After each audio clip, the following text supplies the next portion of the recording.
Hello દોસ્તો, management accounting BCom semester 5ના તમારા વિષયમાં યુનિટ 4 બજેટ અને બજેટ દ્વારા અંકુશના આજે લેક્ચર 2માં આપણે એક એક્ઝામ્પલ સોલ્વ કરીશું. લેક્ચર 1માં આપણે ચર્ચા કરી ચૂક્યા છીએ કે પરિવર્તનશીલ બજેટ એટલે શું, એના અંદર જે અલગ અલગ ખર્ચાઓ છે એનો વર્ગીકરણ અંગે, ખર્ચાઓના અંદર જે બદલાવ હોય છે તો એમાં કઈ રીતે ઉત્પાદન સાથેમાં વધારો અથવા ઘટાડો થતો હોય છે એ દરેકની ચર્ચા આપણે લેક્ચર 1માં કરી ચૂક્યા છીએ. આજે આપણે એક્ઝામ્પલ સોલ્વ કરીશું. એકદમ સરળ દાખલો સોલ્વ કરવાનો છે. એનાથી તમને પરિવર્તનશીલ બજેટ ચેપ્ટરનો જે અંદાજ છે એ તમને આવી જશે કે ખરેખર ચેપ્ટરમાં આપણે કઈ રીતે જવાનું હોય છે. એના માટે એક દાખલો જોઈએ છીએ. એવું તો એક ઉત્પાદન કંપનીના 30મી જૂન 2012ના રોજ પૂરા થતા 6 માસના આંકડા નીચે મુજબ છે. देखो એમાં આપણને આપ્યું છે સ્થાયી ખર્ચા. સ્થાયી ખર્ચા એટલે કે બિનચલિત ખર્ચા અથવા તો એને બીજા શબ્દોમાં કહીએ છીએ સ્થિર ખર્ચા. એ સિવાય આપ્યા છે તમને અર્ધચલિત ખર્ચા, જે કેટલા ટકા છે? 50% ઉત્પાદન શક્તિ છે. એનો મતલબ એ થયો કે કંપનીની જે ટોટલ ઉત્પાદન શક્તિ છે એના 50% એ જ ઉત્પાદન કરે છે અને એ 50% એ અર્ધચલિત ખર્ચાઓ કેટલા રહેશે અને ચલિત ખર્ચાઓ આપ્યા છે 50% એ કેટલા રહેશે. એમ લખ્યું છે અહીંયા કે એમ માની શકાય કે સ્થાયી ખર્ચા ઉત્પાદનની દરેક સપાટીએ એક સરખા રહેશે. એનો મતલબ એ થયો કે આપણા જે સ્થિર ખર્ચા છે એના અંદર આપણે કોઈ પણ પ્રકારનો બદલાવ કરીશું નહીં. 50% જે પણ ખર્ચા છે એ બધા જ ખર્ચાઓ ઉત્પાદનની અન્ન ક્ષમતા માટે પણ રહેશે. અર્ધચલિત ખર્ચા 45 અને 65% ઉત્પાદન શક્તિ વચ્ચે સ્થિર રહેશે. એનો મતલબ એ થયો કે આપણે જ્યાં સુધી 65% ઉત્પાદન કરીએ છીએ ત્યાં સુધી ચલિત ખર્ચમાં કોઈ વધારો થશે નહીં. 65 થી 80% વચ્ચે 10% વધે છે. એટલે આપણું ઉત્પાદન 65 અથવા તો 80% સુધી થાય છે તો એમાં 10% વધારો થશે. અને જો 80% થી લઈને 100% વચ્ચે વધે છે તો એમાં 20%નો વધારો થશે. હવે જુદી જુદી સપાટીએ વેચાણ નીચે પ્રમાણે અંદાજિત છે. એનો મતલબ એ થયો કે અહીં આપણે 60% ઉત્પાદન કરીએ છીએ તો આપણું વેચાણ કેટલું થશે? 1,20,00,000. 75% જો આપણે ઉત્પાદન કરીશું તો આપણું વેચાણ થશે 1,40,00,000. એ જ પ્રમાણે 90% અને 100% માટે કેટલું વેચાણ રહેશે આપેલું છે. અહીંયા લખ્યું છે ઉત્પાદનની 60%, 75%, 90% અને 100% ક્ષમતા માટે પરિવર્તનશીલ બજેટ તૈયાર કરી અંદાજિત નફો જણાવો. અહીંયા આપણો મુખ્ય જવાબ શું છે? તો પરિવર્તનશીલ બજેટ. બજેટને આપણે ગુજરાતીમાં કહીશું અંદાજપત્ર. તો પરિવર્તનશીલ બજેટ બનાવવાનું છે અલગ અલગ રીતે 60%, 75%, 90% અને 100% માટે. તમને આ જે જવાબ આપેલો છે કેટલા ટકા એ છે? 50% એ છે. બરાબર. તો અહીંયા જે અલગ અલગ ટકાવારી છે ત્યાં બનાવીએ તો અહીંયા આપણે લખીશું પરિવર્તનશીલ બજેટ અથવા તો પરિવર્તનશીલ અંદાજપત્ર. વિગત કેટલી ટકાવારી છે? 60%, 75%, 90% અને 100%. શરૂઆત કરીએ છીએ. એકદમ સરળ કામકાજ છે. દેખો સૌથી પહેલા શું આપેલું છે તમને? સ્થાયી ખર્ચ. તો ત્યાંથી આપણે શરૂઆત કરીશું. પહેલા અહીંયા લખી દઈએ સ્થાયી ખર્ચ. ચલો, સ્થાયી ખર્ચના અંદર કયા કયા ખર્ચાઓ આપેલા છે? તો સૌથી પહેલો જ આપેલો છે તમને મજૂરી અને પગાર. કેટલો છે? 8 લાખ. તો અહીંયા આપણે લખીએ મજૂરી અને પગાર. કેટલા રૂપિયા છે? 8 લાખ છે. તો એનો મતલબ એ થયો કે સ્થાયી ખર્ચનો મતલબ થાય છે સ્થિર ખર્ચા, કે ઉત્પાદનમાં તમે વધારો કરો કે ઘટાડો કરો એ ખર્ચમાં કોઈ પણ પ્રકારનો બદલાવ આવશે નહીં. એટલે 50% ઉત્પાદન જો 8 લાખ છે તો ઉત્પાદનની દરેક ટકાવારી એ ખર્ચ કેટલો રહેશે? 8 લાખ રહેશે. એમાં આપણે કોઈ ચેન્જ નથી કરવાનો. તો એમના એમ લખી દઈએ છીએ. તો સ્થિર ખર્ચમાં તો આપણું કામ સરળ છે. બીજો ખર્ચ જોઈએ તો કયો આપેલો છે? ભાડું અને વેરા. કેટલા છે? 6 લાખ. ભાડું અને કરવેરા 6 લાખ.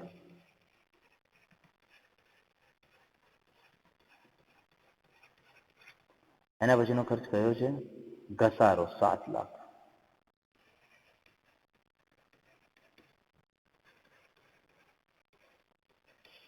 દરેક ઉત્પાદનની ક્ષમતાએ એ ખર્ચ કેટલો રહેશે? 7 લાખ જ રહેશે. એમાં કોઈ જ આપણે બદલાવ કરવાનો છે નહીં. એના પછી જોવા જઈએ તો એ છે વહીવટી ખર્ચા. વહીવટી ખર્ચા કેટલા છે? 9 લાખ છે. બરાબર. સ્થિર ખર્ચમાં વહીવટી ખર્ચ છે 9 લાખ. તો એ લખી દઈએ છીએ વહીવટી ખર્ચા 9 લાખ. ચલો, સ્થિર ખર્ચનું કામ પૂરું થઈ જાય છે તો આપણે એનો સરવાળો કરી દઈએ છીએ. સરવાળો કરીશું. શું જવાબ આવશે? અહીંયા 8 અને 14, 14 અને 7 21, 21 અને 9 30 લાખ. કેટલો થશે? 30 લાખ. તો ટોટલ પણ બધાનું સરખું જ રહેશે 30 લાખ. એ લખી દઈએ છીએ આપણે. એની સામે આપણે લખી દઈએ કુલ સ્થિર ખર્ચા અને એનું નામ આપી દઈએ અ. બરાબર, અહીં આપણું એક કામ કરવું છે. ચલો હવે કયા ખર્ચાઓ છે? એ છે અર્ધચલિત ખર્ચા. તો હવે લખીએ છીએ અર્ધચલિત ખર્ચા. અર્ધચલિત ખર્ચામાં કયા કયા ખર્ચાઓ છે? સૌથી પહેલા આપીશું સમારકામ અને નિભાવ. કેટલો છે? 2,50,000. દેખો એમાં થોડું ધ્યાન રાખવાનું છે તમારે. સૌથી પહેલા આપણે અહીંયા લખીએ છીએ સમારકામ અને નિભાવ. દેખો આપણો જે રકમ છે કેટલા ટકા છે? 50% છે. ઓકે, 50% એ ખર્ચ કેટલો છે? 2,50,000 છે. હવે આપણને અર્ધચલિત ખર્ચમાં થોડીક સૂચના આપેલી છે. શું આપેલી છે? દેખો અર્ધચલિત ખર્ચા 45 અને 65% ઉત્પાદન શક્તિ વચ્ચે સ્થિર રહે છે. એટલે કે જ્યાં સુધી તમારું ઉત્પાદન 65% સુધી થાય છે ત્યાં સુધી અર્ધચલિત ખર્ચમાં કોઈ પણ પ્રકારનો વધારો કે ઘટાડો થતો નથી. તો એનો મતલબ એ થયો કે આપણો પહેલો જવાબ કેટલો છે? 60% છે. તો એના અંદર એ ખર્ચ આપણે એમના એમ જ રાખીશું 2,50,000. બરાબર, કારણ કે 65% સુધી એના અંદર કોઈ પણ પ્રકારનો વધારો કરવાનો નથી. તો ત્યાં આગળ એનો એ જ રહેશે. એના પછી જોઈએ છીએ, એક કામ કરીએ છીએ, પહેલા અર્ધચલિત ખર્ચા બધા જ લખી દઈએ છીએ. બરાબર, સમારકામ નિભાવ લખાઈ ગયો. એના પછી જે બીજા ખર્ચાઓ આપેલા છે એ પણ લખી દઈએ. ચલો એના પછી બીજા ખર્ચાઓ કયા છે? તો એ છે પરોક્ષ મજૂરી 10 લાખ. પરોક્ષ મજૂરી 10 લાખ. તો અહીંયા લખી દઈએ છીએ પરોક્ષ મજૂરી 10 લાખ. દેખો ફરી તમને કહી દઉં, આ 50% એ 10 લાખ છે, પરંતુ આપણે અહીંયા જવાબ કેટલા લખીએ છીએ? 60% લખીએ છીએ અને 60% એમાં કોઈ પણ પ્રકારનો વધારો કરવાનો નથી. 65% સુધી આપણું ઉત્પાદન થાય છે ત્યાં સુધી અર્ધચલિત ખર્ચા એના એ જ રહે છે. હવે જોઈએ તો કયો ખર્ચ છે? એના પછી વેચાણ ઓફિસ પગાર. વેચાણ ઓફિસ પગાર છે 3 લાખ. તો એ લખી દઈએ છીએ વેચાણ ઓફિસ પગાર 3 લાખ. એ પણ દેખો 60% એ તો બદલાશે નહીં. એ સિવાય જોવા જઈએ તો છે વહીવટી ખર્ચા 2,50,000. કેટલા છે વહીવટી ખર્ચા? 2,50,000. હવે ફરી એકવાર તમને બતાવી દઉં છું અર્ધચલિત ખર્ચમાં શું છે. દેખો તમારે શું કરવાનું છે? તો 65% સુધી કોઈ વધારો નહીં. બરાબર, એમાં કોઈ ચેન્જ નથી. એટલે આપણે શું કરીએ છીએ? 50% જે રકમો આપેલી છે એ જ લખી દઈએ છીએ. 65% સુધી કોઈ પણ પ્રકારનો વધારો નથી માટે. હવે આપણે રકમમાં શું કહ્યું છે? દેખો કે 65% સુધી સ્થિર રહે છે. 65 થી 80% ની વચ્ચે 10% વધે છે. એટલે આપણું ઉત્પાદન જો 65 થી 80 ની વચ્ચે છે, 65% થી લઈ અને 80% ની વચ્ચે છે, તો એમાં કેટલો ટકા વધારો થશે? 10% વધારો થશે. અને બીજું પણ સાથે સાથે કહ્યું છે કે 80 અને 100% ની વચ્ચે 20% વધે છે. એટલે જો આપણું ઉત્પાદન 80 અને 100 ની વચ્ચે છે, ક્યાંથી 80% થી 100% ની વચ્ચે છે, તો એમાં 20% વધારો થાય છે. તો હવે આપણે કઈ રીતે જઈશું એ જોવાનું છે. દેખો સૌથી પહેલા જોઈએ કે ઉત્પાદન કેટલું છે? 75% છે. દેખો પહેલું 60%. 60% એટલે એ શું થયું? 65 થી ઓછામાં.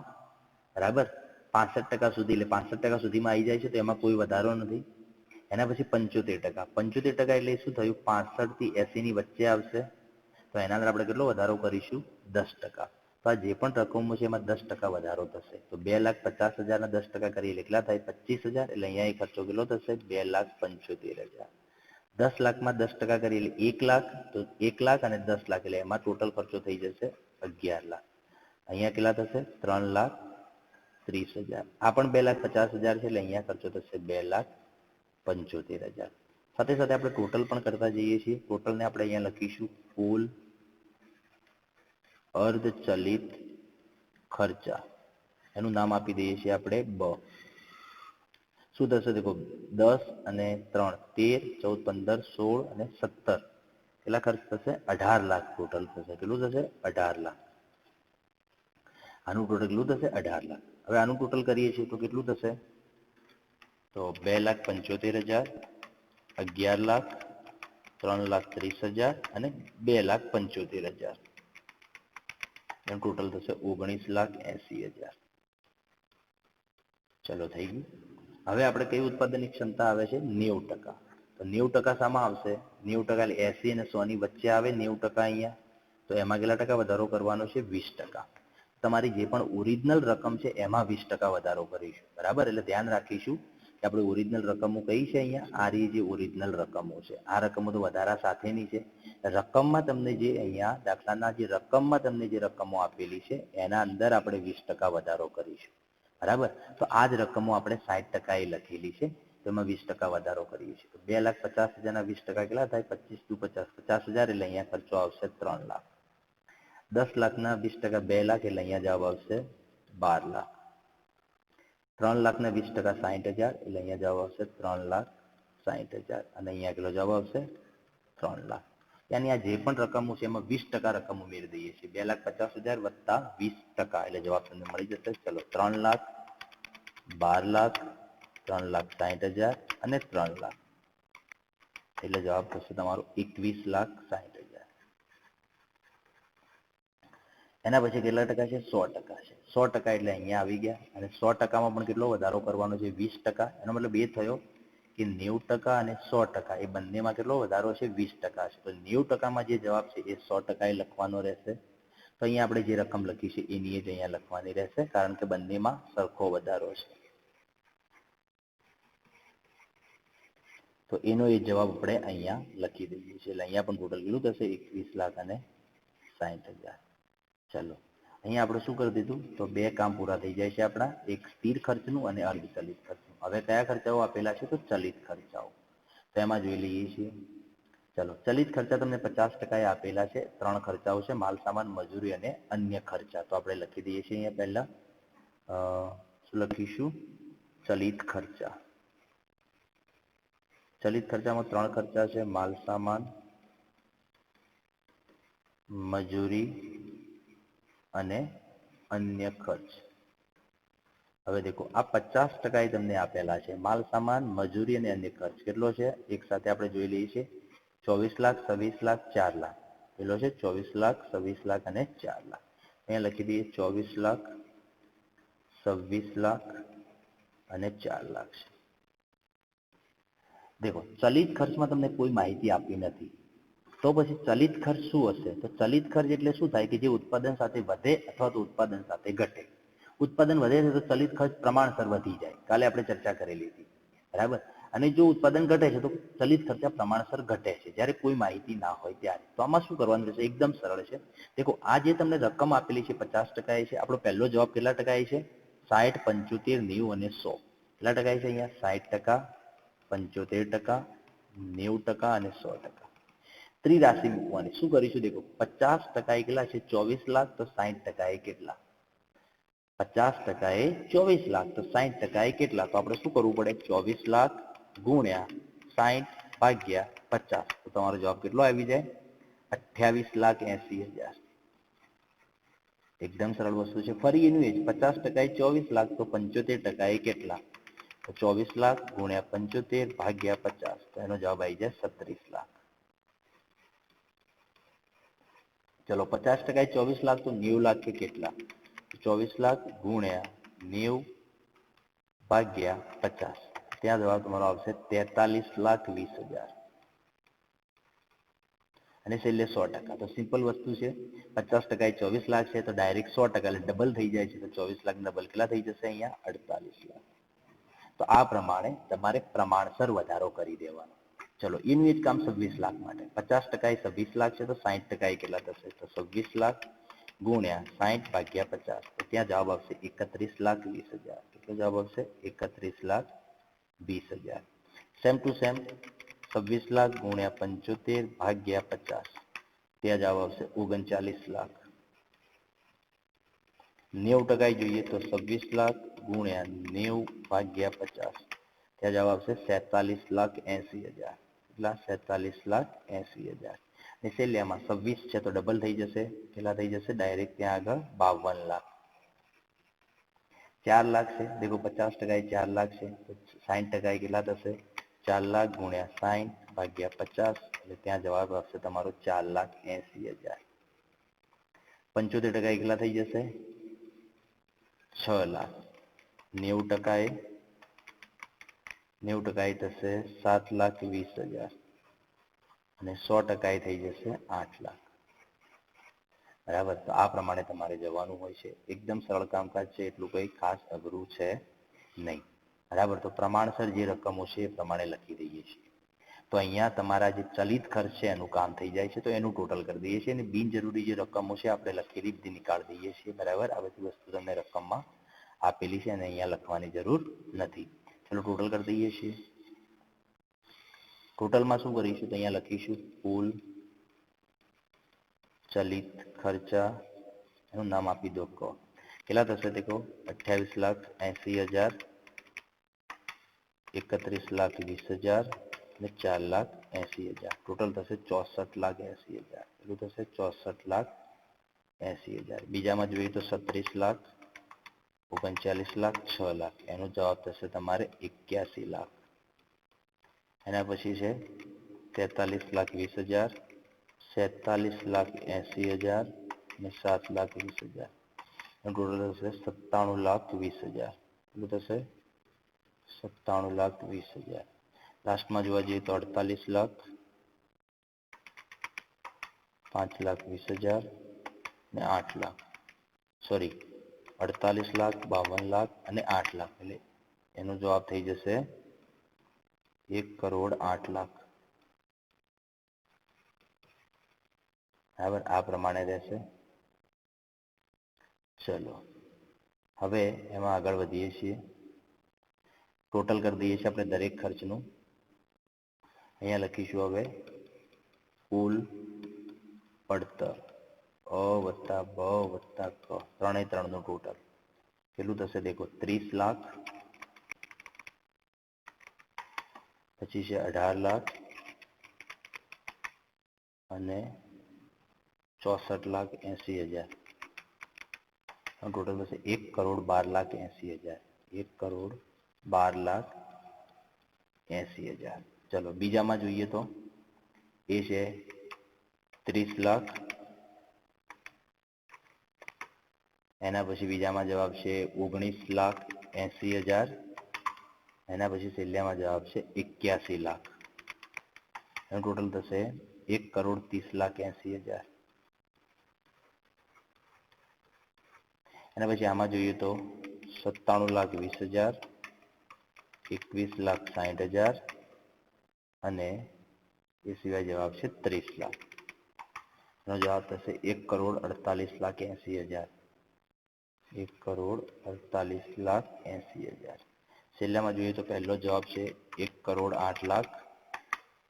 એ સિવાય અહીંયા જવાબ છે 21,60,000 અને સ્થિર ખર્ચા છે 30 લાખ. એનું ટોટલ થશે 1,59,60,000. 1,59,60,000. બરાબર. આ આપેલું છે. હવે અહીંયા લખીશું કુલ વેચાણ. દેખો અહીંયા અલગ અલગ વેચાણ આપેલું છે. સૌથી પહેલા છે 1,20,00,000. એટલું છે 1,20,00,000. તો એ લખી દઈએ છીએ 1,20,00,000. એના પછી જોવા જઈએ તો છે 1,40,00,000, 1,60,00,000, 1,80,00,000. 1,40,00,000, 1,60,00,000, 1,80,00,000. બંનેનો ડિફરન્સ નીકાળીશું એટલે આપણને મળી જશે અંદાજિત નફો. કેટલો નફો રહેશે? દેખો 1,20,00,000 માઇનસ 1,12,80,000. ત્યાં જવાબ આવશે 7,20,000. 1,40,00,000 માઇનસ 1,30,80,000. ત્યાં જવાબ આવશે 9,20,000. છેલ્લામાં છે 1,60,00,000 માઇનસ 1,48,80,000. ત્યાં જવાબ આવશે 11,20,000. અને છેલ્લામાં છે 1,80,00,000 માઇનસ 1,59,60,000. ત્યાં જવાબ આવશે તમારે 20,40,000. તો અહીંયા અલગ અલગ ઉત્પાદન છતાં જો આપણે ઉત્પાદન કરીએ છીએ તો એના અંદર કુલ પડતર કેટલી રહેશે, વેચાણ કેટલું રહેશે અને આપણે અંદાજિત નફો કેટલો થશે. તો આના ઉપરથી તો આપણે એવું નક્કી કરીએ છીએ કે 100% એ ઉત્પાદન કરવું જોઈએ. 100%. તો અહીંયા આપણે શું કહી શકીએ? 100% ઉત્પાદન શક્તિએ ઉત્પાદન કરવું જોઈએ. બરાબર, ત્યાં આગળ આપણને સૌથી મહત્તમ નફો થાય છે. તો આ તમારું સોલ્યુશન છે. બરાબર, એકદમ સરળ કામકાજ છે. ફરી એકવાર ખાલી શોર્ટમાં તમને કહી દઉં છું કે જે સ્થાયી ખર્ચ છે એમાં કોઈ બદલાવ કરવાનો નથી. અર્ધચલિત ખર્ચમાં તમને જે કહ્યું છે એ પ્રમાણે તમે ચેન્જ કરો છો. ચલિત ખર્ચ પ્રમાણસર રીતે વધારો અથવા ઘટાડો કરો છો એનું ટોટલ કરી દઈએ છીએ, વેચાણ લખીએ છીએ, અંદાજિત નફો મળી જાય છે. બરાબર, તો આ પ્રમાણે તમારે જવાનું રહેશે. અહીંયા આપણે એક્ઝામ્પલનું કામ પૂર્ણ થઈ જાય છે. વધુ એક્ઝામ્પલ નેક્સ્ટ લેક્ચરમાં દેખીશું.